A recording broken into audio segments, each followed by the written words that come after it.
از این اقبالگاه خوش مشو یک دم دلا تنها. دمی می نوش باده جان و یک لحظه شکر میخا.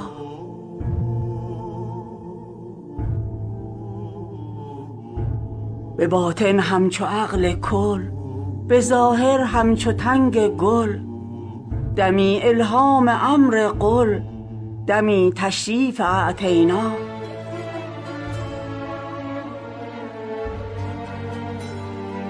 تصورهای روحانی، خوشی بی پشیمانی، ز رزم و بزم پنهانی، ز سر سر او اخفی.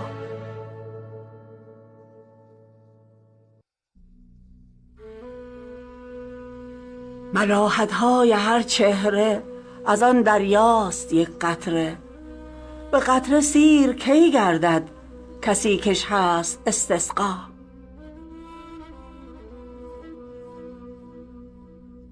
دلا زین تنگ زندان ها رهی داری به میدان ها. مگر خفته است پای تو، تو پنداری نداری پا.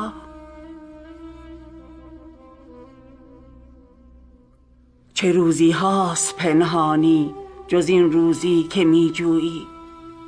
چه نان ها پخته اند ای جان برون از صنعت نانبا.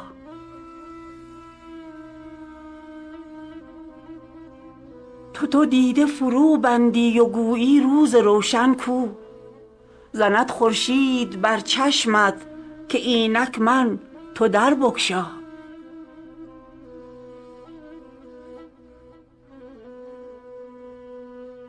از این سو می کشانندت وز آن سو می کشانندت.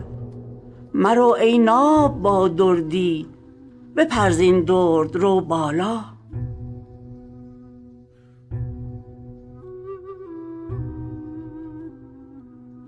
هر اندیشه که می پوشی درون خلوت سینه، نشان و رنگ اندیشه ز دل پیداست بر سیما.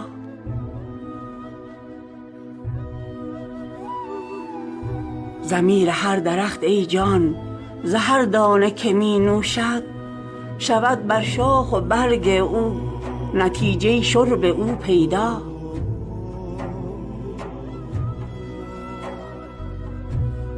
ز دانه سیب اگر نوشد بروید برگ سیب از وی. ز دانه تمر اگر نوشد بروید بر سرش خرما.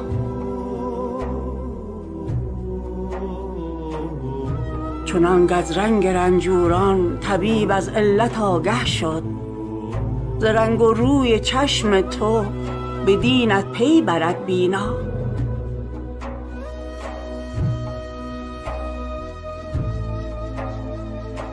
ببیند حال دین تو، بداند مهر و کین تو.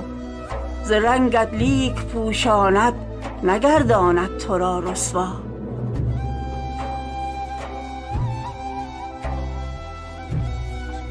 نظر در نامه می دارد ولی با لب نمی خواند. همی داند کز این حامل چه صورت زایدش فردا.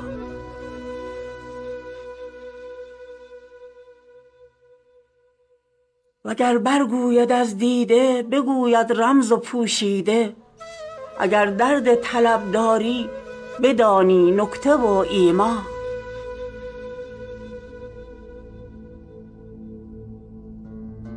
وگر درد طلب نبود صریحا گفته گیر این را.